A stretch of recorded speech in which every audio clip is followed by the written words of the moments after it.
Welcome back, Fantasy Endgame family. Fantasy Endgame baseball players, we're back midweek to help you with the rest of the week here, answer your fantasy baseball questions, help you with your teams, your rosters, your lineups, waiver claims. But of course, first, we got to start with some news. The trade deadline may be heating up. We have less than a month away from the trade deadline, but we've already seen some moves. A pretty big name, I would say. Aaron Savali traded from the Rays to the Brewers. So, Brewers looking like buyers. Rays looking like sellers. Is this what you're feeling here? Yeah, I think that's the more interesting part of the Rays end. But let's start with the Brewers. They added a guy that probably wasn't really worth talking for fantasy. Dallas Keuchel.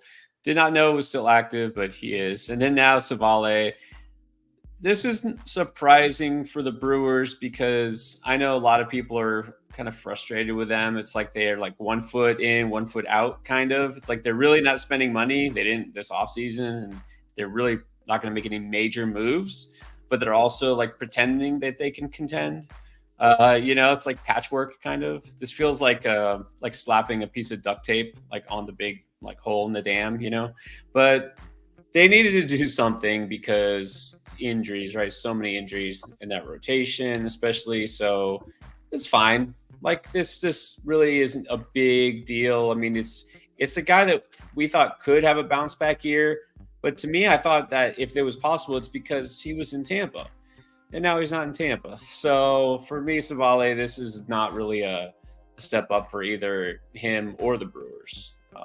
But yeah, just disappointing season so far for him. I don't see it all of a sudden turning around.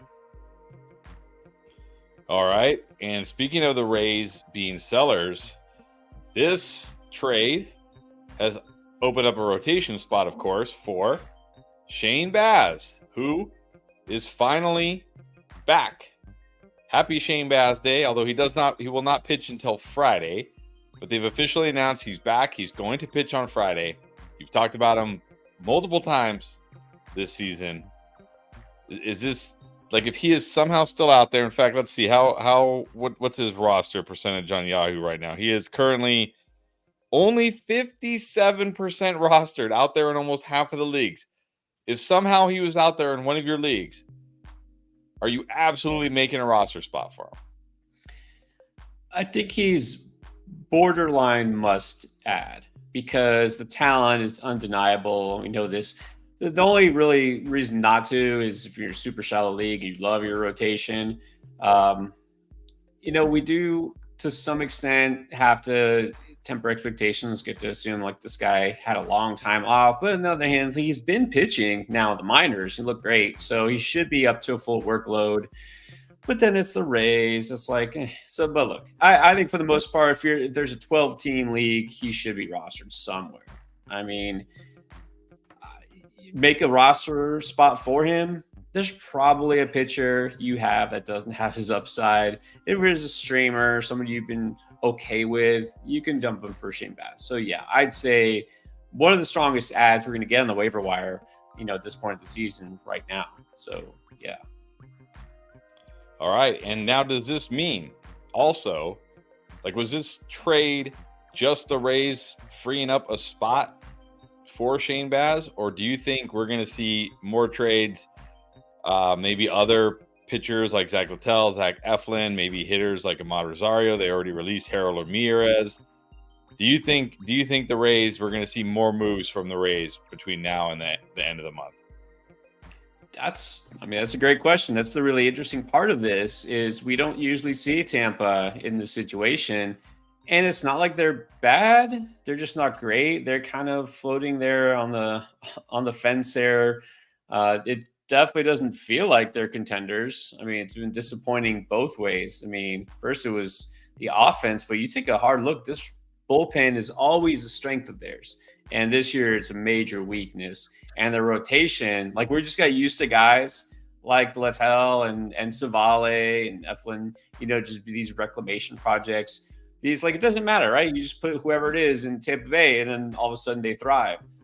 Not this year. And so those guys are all expendable. So I think, yeah, it's pretty clear that they're going to continue to make moves. I don't think this was just a one-off thing. I don't think this is just, well, we need to find room from Shane Bass. I really think we're going to see Littell on the move. Wouldn't be surprised if we see Eflin. Not guaranteed, but we could see him on the move. They do also, as of right now, have Taj Bradley there with Shane Bass, Pepio. This now is turning into an exciting young rotation, not just a bunch of old guys, which is nice. But also, it does help they have Jeffrey Springs, who's on the verge of coming back. He's definitely a guy you should roster if he's available, because now there might be room for him pretty soon. And eventually Drew Rasmussen. And then, of course, they do have arms in the minors. But, yeah, I don't think we're done. We're going to see, I think, at least one or two pitchers be on the move for Tampa. All right. So be on the lookout for that. Speaking of Zach Littell, man, what a tilt yesterday. 5 great innings, barely threw any pitches, and then the rain's like, nah, you're not getting a quality start tonight, Zach. Sorry, the rain. I thought it was bad enough when guys go like 5 2/3 and the manager's like, that's enough. The rain taking the quality start, that is a new one. That is an all-time tilt. But real quick before we get to the questions, let's talk about more pitchers. Let's talk about some closers. Closers are, like, to me, closers feel like tight ends. Just headaches I wish I didn't have to deal with on my fantasy baseball team. Sure, when your tight end scores a touchdown, you love it. When your closer randomly gets a save, you love it. But most of the time, he does nothing, or he comes in and gets lit up, and then you're like, why did I even have this guy on my team? So, some closers that maybe we should be looking to get rid of before the trade deadline. Who are some guys that you're thinking maybe will lose their job or just going to lose value before the trade deadline? Yeah, it's really interesting. I mean, if you're into closers, then the second half is all sorts of fun because all these trades happen and we see these teams that already have a good closer add another one, like as a backup, right? And then that means that team that traded their closer away all of a sudden gets a new closer. So it's a great time to speculate on saves. But I'll say this, and I'm saying this now because, like, on Sunday we'll do the streamers, right? We'll put 2-start streamers in there every week to give people a heads up. I don't do also any more of the sell high. For a while we were doing sell high, but not everybody's always wanted to do that. So I think this is a good time to mention this. If you're going to try to make a move to buy low on any of the players in the video you just saw, if you're going to sell, this is a good time to sell some closers that could lose their job pretty soon. Not even just because it's their fault, because they got traded because they're on bad teams. Tanner Scott, Miami, there's all sorts of smoke there that he's going to go to maybe the Phillies, Yankees, somewhere else. He's probably not going to be the closer wherever he goes. And he's probably not going to be in Miami because they're definitely going to have a fire sale. So if you have Tanner Scott, this is a great time to trade him for whatever you can get. And then speaking of the Phillies, same thing. This might turn into like a 3-man committee there. Jose Alvarado is fine, but I think you might as well sell for what you get for him now before they add more help. And then speaking of Milwaukee, probably forgot about Devin Williams, like the best closer in the game who hasn't pitched this year. He might be making a second half comeback at some point. So I think Trevor McGill, he's been great so far, but I think it's time to move on from him before that happens.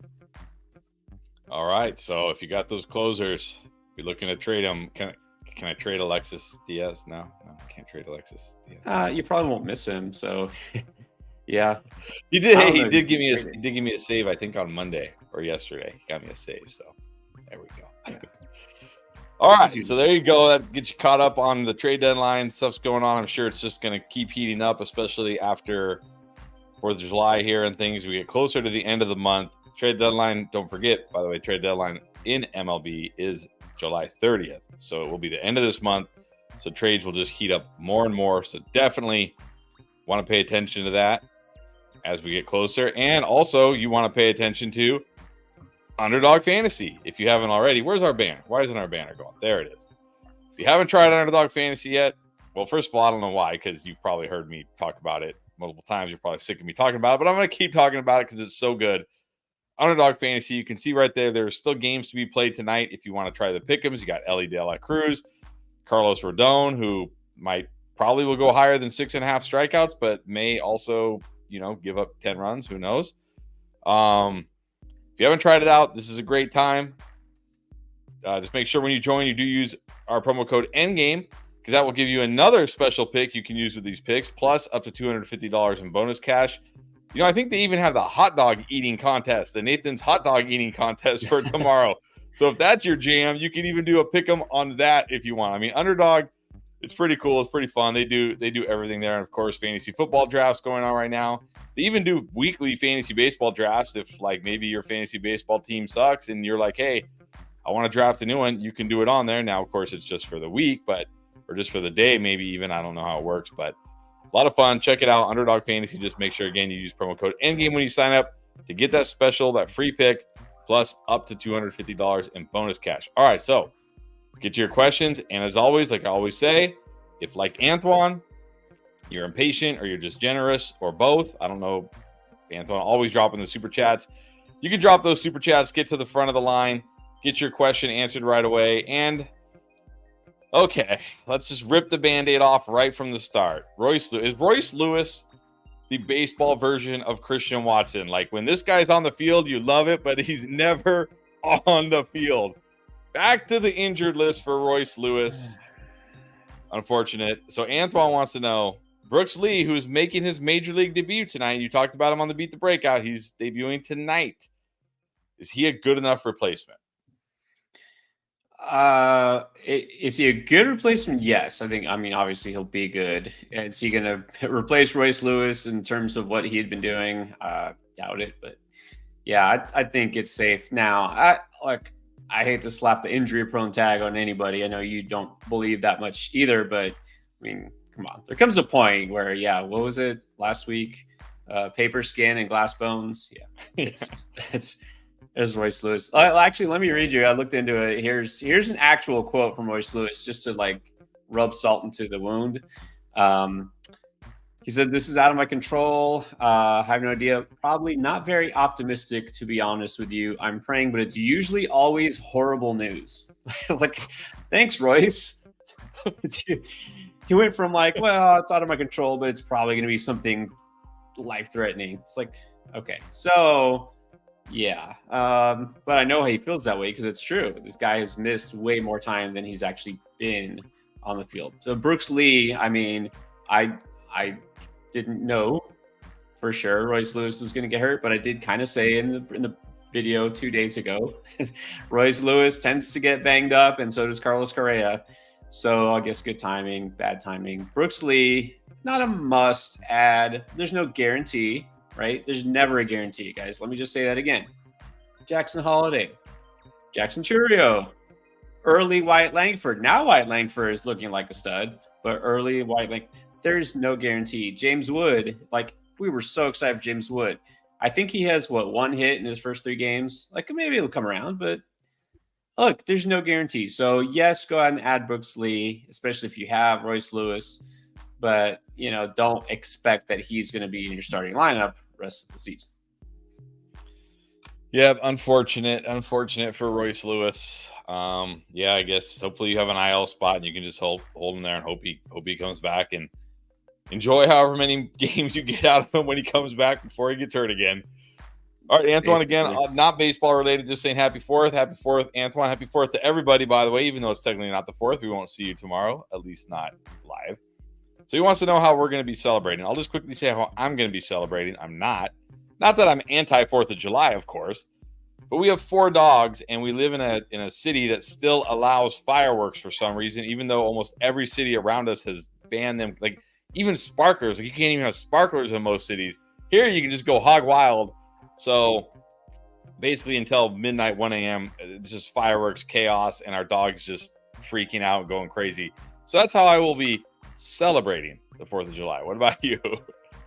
Almost the exact same thing. I mean, everybody knows we're dog people. And it's funny, out here, because I'm kind of out sort of country, I guess you can call it. Yeah, there's no limitations on anything out here. I'm kidding, it's Texas. So yeah, 3 dogs. 2 of them could probably care less. They're like just happily oblivious. And then the one is frightened to death. Like, he's in the middle of World War III, so. Yep. We got the the vest and give him some gummies or something. I don't know, but it's we don't really do too much on the 4th of July. Yeah, we actually have one like that too. He and fireworks have been going off every day for like a month now. Not to the extreme it'll be tomorrow where it's just going to be like, it's like, seriously, I tell people, like, if you just want to come see a free fireworks show, just come to our house. They're everywhere. But he literally like starts shaking, like he thinks like this is it. We're all about to die. We bought an indoor dog house, and I bought like those foam soundproof panels that you put up like in your studios. Mm-hmm. And that's literally what I was working on before the stream to try to give him this, because you like literally he's been spending the night in the car because it's more, you don't hear it as much. That's how scared he is. So we're hoping the doghouse works. Cross your fingers that the doghouse works for him. But I'm curious. That's going to be our 4th. So hopefully you guys have a great 4th. All right, Logan, back to baseball. Maybe I dodged a bullet here, Pierre, because I was venting to Pierre on Sunday. You did. Somebody had dropped Luis. In fact, Anthony had dropped Luis Gill in our league, and I wanted to put in a waiver claim for him, but I had Gavin Williams, who was still in my IL slot, and because the game had already played, Yahoo wouldn't let me move him to the bench. I wasn't able to put in a claim for Luis Gill. I didn't get him. Somebody else did. But maybe I dodged a bullet because he was, again, very bad. That's 3 terrible starts in a row. So, are you worried? But also, would you trade him for Casas? So, him and Casas for Scherzer and Edwin Diaz. Yeah, so let's start with the first part. Yes, you could try to flip Gill now before people catch on. This is an interesting deal because, I'd say I'd give me Scherzer over Gill. Casas and Diaz, very different situations. I like the thought process. Obviously, I'm saying buy low on Diaz now. Casas, you feel like he should be back. Like, is he going to be, just picking up where he left off? That's the question. When a guy misses so much time, right, and it's a hitter who's going to have coming off an injury that could affect his swing, you never know, right? Like, I was all hot to try, ready to activate Josh Jung when he comes back, and now he continues to have setbacks, but also it's a wrist thing, right? With a batter who's a power hitter has a problem with his wrist, that's not good. That could affect things. So don't be surprised if you see some struggles. So as much as I like Casas, I'm thinking this might wind up being a good deal for you. But of course, if you're asking me this, I'm assuming you need saves or you want a closer. All right, this helps your team. So I'm fine with that. All right, there you go. Go sell high on Gill while the window is still slightly open, I guess. Okay. All right, and then Benny Black just wants to say appreciate the work. Benny.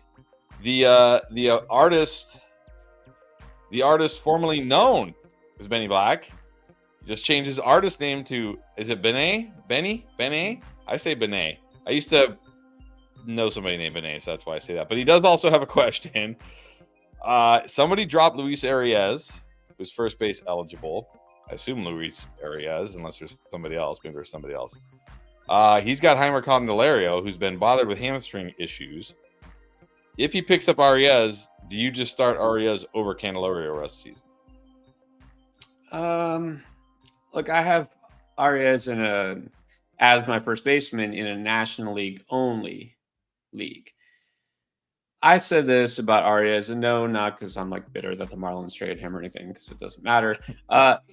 He's one of those guys that gets more credit, I think, than he deserves for fantasy. Great real life player, right? Great real life player. But again, he gets you no power, no steals.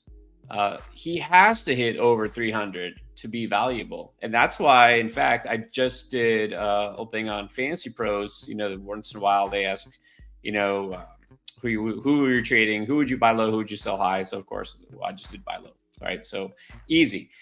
And then we don't do the sell high anymore, but I said I would sell Steven Kwan if you have Steven Kwan, because he's getting so much hype and he's a great hitter. But again, look at fantasy. He's helping you in one category a lot, right? One category.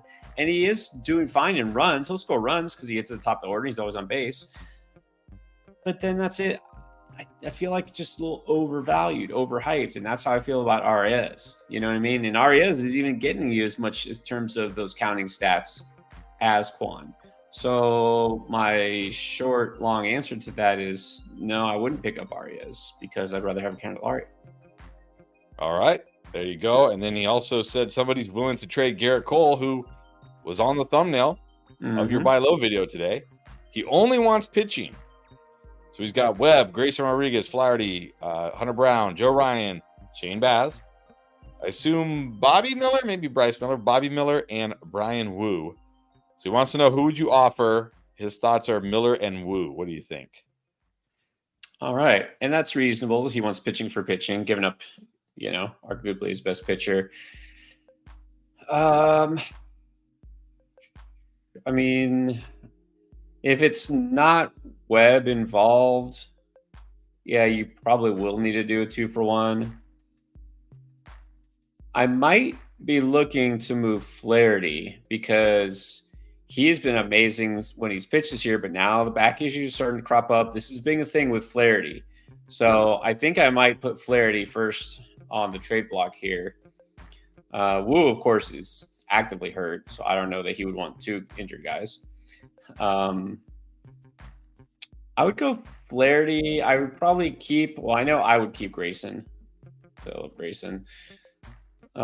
Try Flaherty and Baz and see if that gets you Cole. All right, there you go. Good luck with that, and thank you for the super chat and the questions. Good to see you.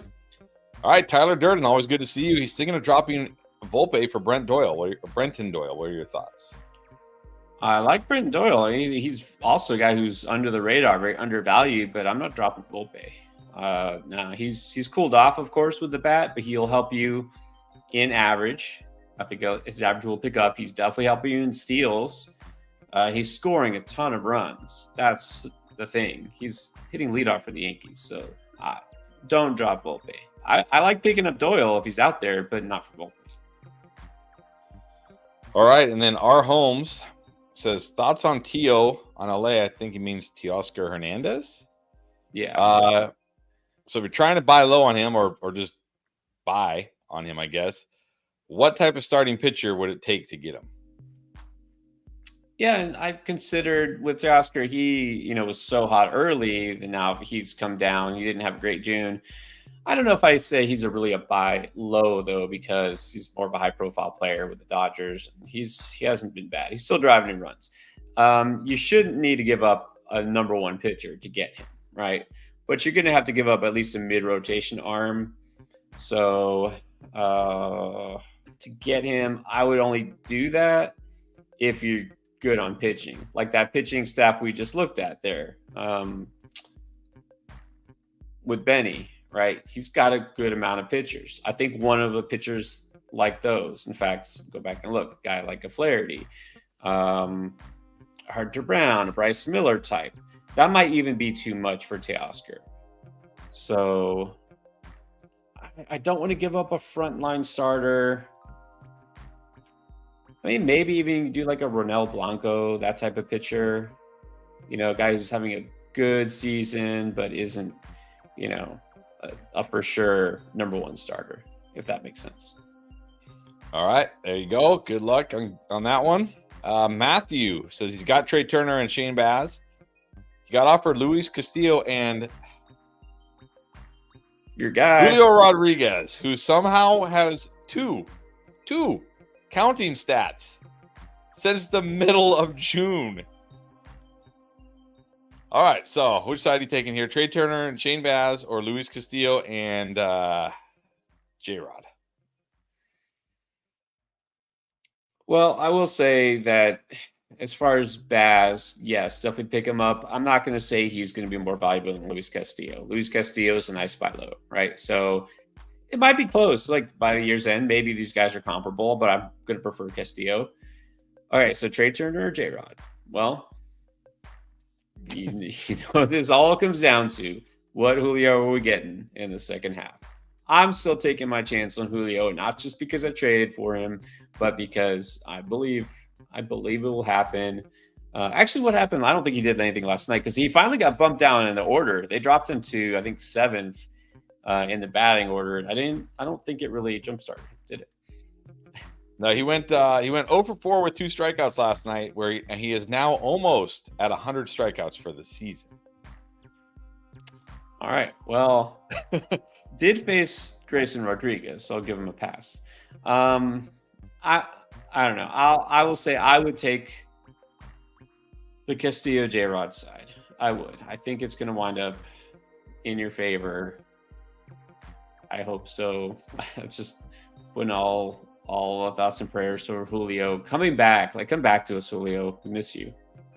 Like, just do something. It's like that meme with the stick. Like, do something. Just do something. Do something. Brendan Hossinger wants to know Brendan Lee or Spencer Horwitz. Who you like better? I go Lee. Lee has more upside. Horowitz is fine, but Brooks Lee's top prospect, got power, a little bit of speed. Really, the only thing is the playing time, and I said this too on the Beat the Breakout, because it's not so much just that there wasn't a spot for him. There was a spot for him because Royce Lewis, of course, was hurt most of the year, but Lee was hurt the early half of the year, and so he got kind of delayed. But yeah, I'm definitely going to go with the upside of Lee. All right, go with Lee. DJ Andre LLC, what's up? He's trading Josh Jung for Sean Murphy. Do you like this? Look, I would say I like Jung better for fantasy, but that said, I just mentioned this earlier, getting a little worried that this just keeps getting pushed back, and there is no guarantee that he's great down the stretch because it's a wrist thing. And if he's still sore and if it's bothering him, this could wind up being one of those things where you wait and you wait and wait just for him to get dropped because he goes back on the IL. So I'm nervous.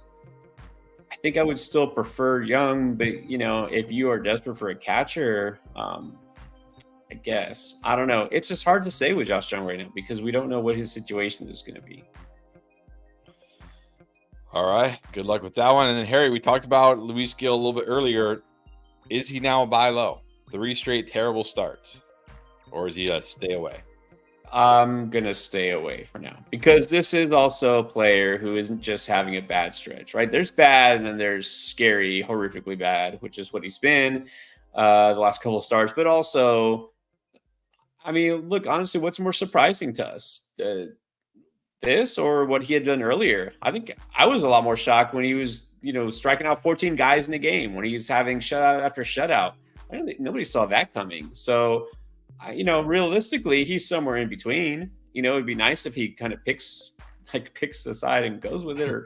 But he's somewhere in between there. He's probably a guy with like a high 3, low 4 ERA. He can get you strikeouts, but not necessarily double digits. But also not get lit up every game. I don't think I can buy low right now.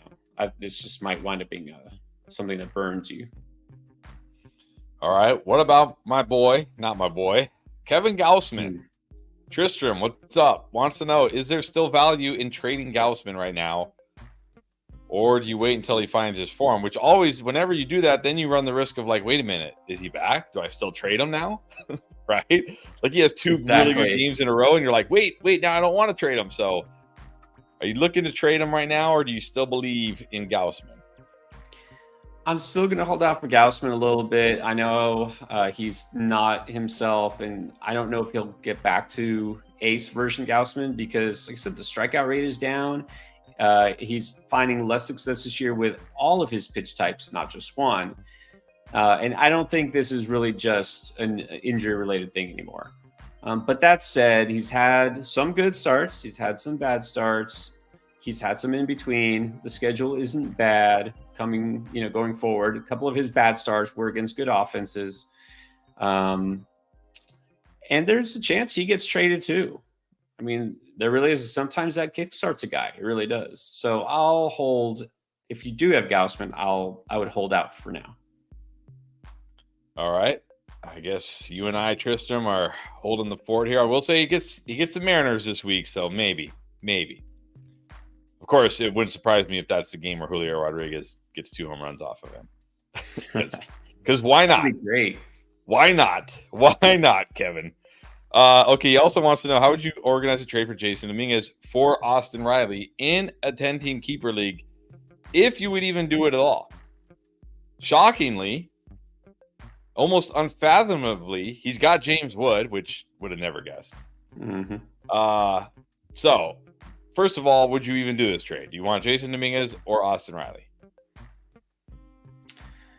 I don't think even in a keeper league, and you're saying keeper, not dynasty. I don't know how many you keep.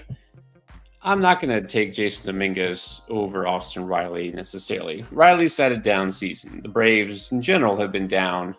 But I don't think I think this is a bad time to trade Riley because you're potentially kind of selling low. And I still believe Riley's going to be a stud next year and probably for the next couple of years. You know what I mean? Jason Dominguez is one of those guys that had a lot of injuries himself before even really, seeing much time in the majors. I mean, barely any. So that would make me a little too nervous, a guy like Dominguez. So I don't think I would at all, I guess, is what I'm saying. All right. I guess don't do it then. All right. Victor, what's up, Victor? He's got Pete Alonso. If he's not hitting home runs, then what value does he have? I'm guessing not a lot. And also, what kind of return could he get for him? The irony is he needs power. So, well, and now you say also he's not hitting home runs. I mean, he is just not nearly as many as you'd like. Like he's not putting up Aaron Judge numbers, but it's also not like he's putting up Austin Riley numbers. So Pete Alonso has 18 home runs. Yeah, there's not a lot of players who actually have more home runs than Pete Alonso. So I don't think he's really your problem. It just feels like he isn't hitting it because you feel like he should be like in the lead, right? You feel like he should be dominating. He's been fine. So he's not your problem. If you deal him away, you're just going to need more power. So hold on to Alonso. I think he'll be fine. His value hasn't really moved that much this year. Yeah, I would happily take 18 home runs on my team. DJ Andre LLC wants to know. We talked about this a little bit, but he probably wasn't here. Savali now on the Brewers. Is he a mustache or is he a wait and see? I'm not stashing him. I'll tell you that. This is what I said again, very beginning. It's interesting from a team perspective. It's good to know. It's not surprising that the Brewers added something. I mean, if they're willing to add Keuchel, they obviously want a pitcher who's a little more dependable. They need help, right? So the Brewers, this just made sense. It's interesting that the Rays are not just trading pitching, but are already doing it. So that's to me the intriguing part. I'm not that intrigued by Savali personally. I really wasn't interested in him before the season, and now that he's not with Tampa, they've already kind of given up on him. No, I'm gonna wait, and I don't even know if I say wait and see. I'm probably just gonna wait and ignore, I guess. All right, there you go. All right, Benet again. Wants us to pencil in, or wants you to pencil in his 3 starting outfielders. He's got Raleigh, Candelario, Turang, Michael Garcia, Abrams, Tatis, who's injured, J-Rod, who's not injured but might be better if he was, James Wood, Jackson Merrill, Churiel, Noel Marte, who has disappeared, and Noel. So if you had to start 3, like, who are the 3 guys you're penciling in as your outfielders?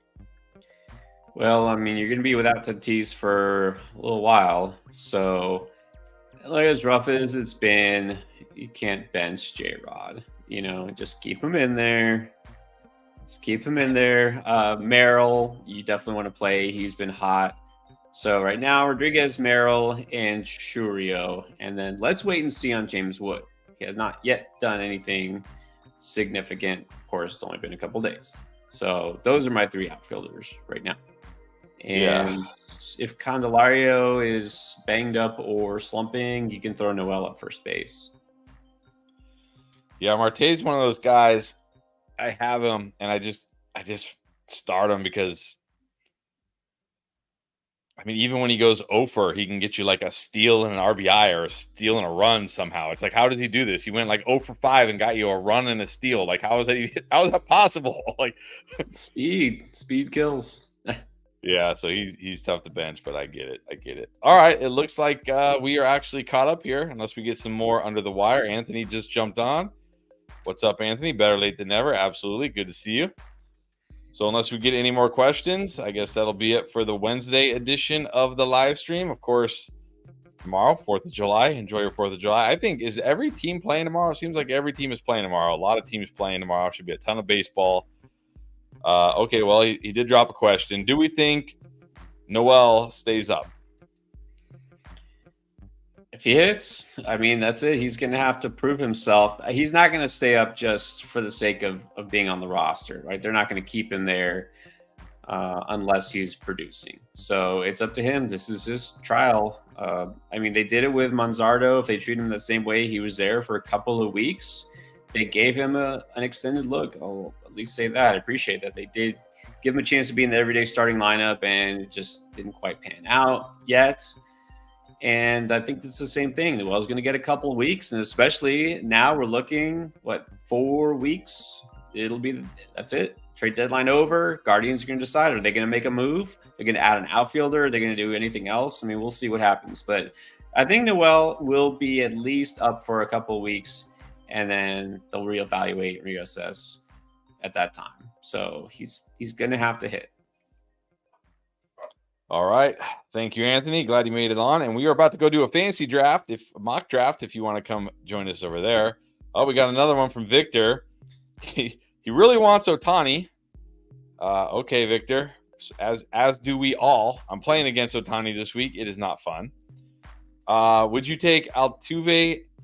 I guess Altuve and JD Martinez, is that enough for Ohtani? I mean, I don't have Altuve, but I do have JD Martinez. Pretty sure somebody offered me this for Ohtani. I'm saying no. But is it enough? This is not enough for Ohtani. I mean, guy's number one hitter right now, fantasy, real life. Yeah, no. Altuve and JD Martinez, it would feel like desperate. Actually, even not even that. Like, no, this is not enough for Ohtani. It would take a guy like Altuve and like a frontline starter, like a pitcher, something much more than JD Martinez. I know you really want Ohtani. I don't blame you, but probably just the guy who has him. No one blames you for wanting Ohtani. And I just got the notification on my Yahoo app. Noelvi Marte with a home run. So there we go. That's good to see. Real quick for Tim, because he probably just jumped on. I know you talked about Josh Young a couple times now. But just real quick, the TLDR version on Josh Young for Tim before we hop off here.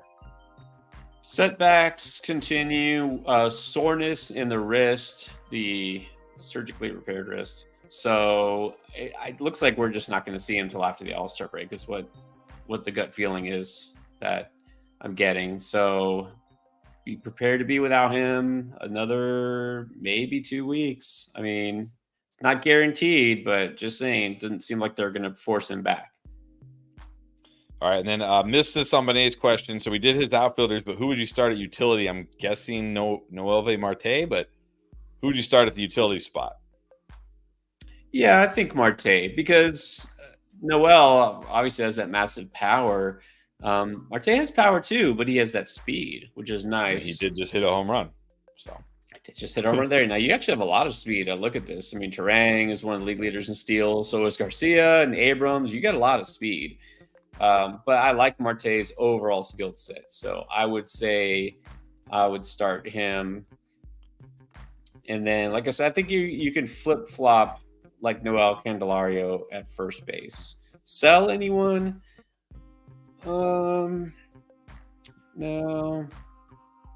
No, I don't think so. I mean, I'd rather have a better catcher, but I'm not going to sell one of these guys just to improve a catcher. So, all right, and then we got another one from I Like Turtles. All right, Tommy Edman, Clark Schmidt, are they worth stashing? Yeah, actually, it's funny. I had Chris. I don't know if you noticed on the buy low, I had Clark Schmidt's name on there. Yes. and I considered talking about him, but I said it's a little too early. I pushed him down because what I read is it doesn't seem like he's coming back before August. So I don't want to. I don't want to stash somebody for at least a month and then wait and see. Right. In other words, there's no impetus to do this now. I doubt anybody else is running out to stash him yet. So you could probably wait a week, wait 2 weeks. He'll still be out there, I would think. So I do think Clark Schmidt is worth the stash, though. So I'll wait. This also depends too. Yankees, like, what are they going to do? Are they going to make moves to secure? Are they going to get scared of Luis Gil and say, "Okay, thanks for your service. We're going to send you back down to the bullpen and add another starter"? Right? They're going to make some trades here, so maybe Clark Schmidt gets squeezed out of a spot too. But I would say I do like Schmidt. He was having a solid season. I think he will be worth stashing, but not yet. Tommy Edman, no. All right, and then Tim, we got another trade question. Catcher on catcher violence. Are you trading Cal Raleigh for Logan Ohape? I would take a chance on Ohape. Having a bust out second half like last year, he's starting to hit, finally. Took a while, but he's starting to hit. Raleigh's not. Look, the appeal of Raleigh has never been anything other than home runs, right? Batting average, I know you kind of almost throw batting average out of the window with catchers for the most part. But still, he's hurting you with his batting average. Raleigh's been kind of disappointing to me. I would take a chance on a big second half from Mojave. All right, and then Anthony's saying Shane Baz on standby to come up. Don't know if you discussed it. Said he was pulled from his scheduled start. Did we miss this? Pulled from his scheduled start in the minors, or what I saw, this is on Yahoo. Yahoo says he's on deck to start Friday. So yeah, that's everything. That's everything I'm seeing. That's where you saw, right? Yeah, that's what I'm seeing when I look online. Everything says he's starting Friday. Yes, yeah, he's saying minors. Yeah. No, he's coming up. There's room now. Savala's gone. And Anthony, I know you jumped on late. So here's the thing, and actually for anybody, because I know we got a few new comments here. All right, so Savala traded from Tampa. It's probably just the first domino. Littell, it might get moved. There's no guarantee because obviously someone's going to have to want him. But also Zach Eflin could get traded. Remember, they got Baz waiting. Baz now, it's his turn. He's finally up, thankfully. Jeffrey Springs is coming back. So talk about a stash. You were asking about Clark Schmidt. Hey, Jeffrey Springs, I said this a couple of weeks ago. Now is a good time to stash him because he will be back in that rotation as well. And then eventually Drew Rasmussen, he's going to take a little longer. I think it's been about a year since his, but I haven't heard much buzz about him coming back yet. That might be an August thing. But anyways, Baz is now, Springs is next. That might be it actually for the rotation. All right, and then the JT Hunter 24 wants to know any news on Mike Trout. There is some news actually. Should we be getting excited? Spill it. Go ahead. Oh well, he said on Saturday that he's basically pain free and expects to be reinstated from the 10-day injured list by the end of July. Which, by the way, so I have a question. Why is there a 10-day injured list for guys that are on it for like 50 days? I don't know what is the what is the point of all these different, like a 10-day, a 15, a 60? Like, what's the difference? It's changed a lot over the last few years, but it used to be it was 15-day only, and then they changed it to, okay, well, because a lot of teams wouldn't want to have to put a guy on for 15 days. Like, well, what if he only needs 1 week, not 2, right? So then it's like a guy's out for a week, but then they can't bring up somebody to replace him. You know what I mean? So like, okay, let's make a 10-day IL. And then there's a special concussion one. It's only 7 days. And then there's the 60-day. Like, if you know the guy's going to be out long-term. Now, why isn't there something like in between 10 and 60? Yeah. I don't know. That's a good. I mean, there's a 15, like you're like, you know, we know he's going to be longer than 10, but we don't think it'll be longer than, like, really, they're that specific. Like, we think he'll be out for 15 days, not 10. So, like, yeah, why not have like a 10, a 30, and a 60 or something like that? Like, why a 10 and a 15? Like, what? Anyways. I don't get into then- all the legalities and the details. Yes. All right. Dev Brew wants to know: would you take Corey Seager, O'Neal Cruz, and Torres? Okay, so I guess. All right, so it's a trade here. So one side is Seager, Cruz, and Gleyber Torres, or the other side is Marte, Tovar, and Profar. It's in a 12-team dynasty league. Which side do you want? Ooh, okay. We got like a slew of shortstops and second baseman. Well, I guess Profar is an outfielder now. Okay, dynasty. Who do I want? Seager, Cruz, Torres, Marte, Tovar, Profar. I'm going to take the Seager, Cruz, Torres side. I like Tovar, but I don't think he's got a Corey Seager type ceiling. In fact, I know he doesn't. He's not exactly the same type of player. And I know Cruz has been a little disappointing this year, but he still has upside for more.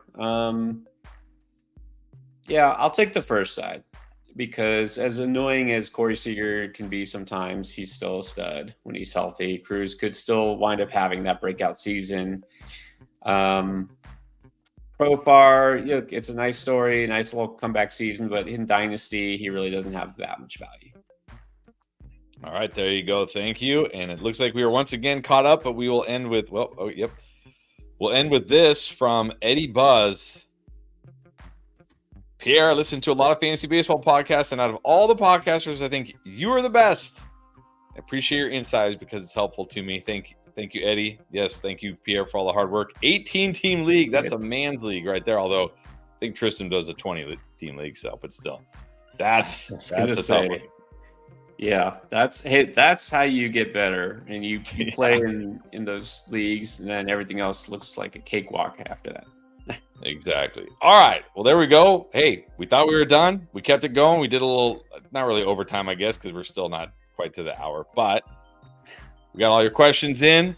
Like I said, we are now going to head over to the football channel to do a fantasy football mock draft. So if you're starting to get the football itch, training camps are coming up. We're starting to get like more football news. If you're starting to feel that itch, come over do a mock draft with us over there.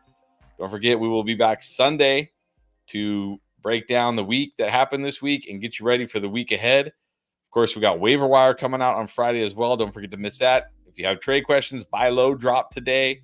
Definitely check that out. And if you haven't subscribed, hit the bell notification, like the video, do all that stuff. You know what to do. It's YouTube. You heard this a million times. So, all right, guys, enjoy your 4th of July. Be safe. Number one, be safe. Have fun. We'll see you back here on Sunday.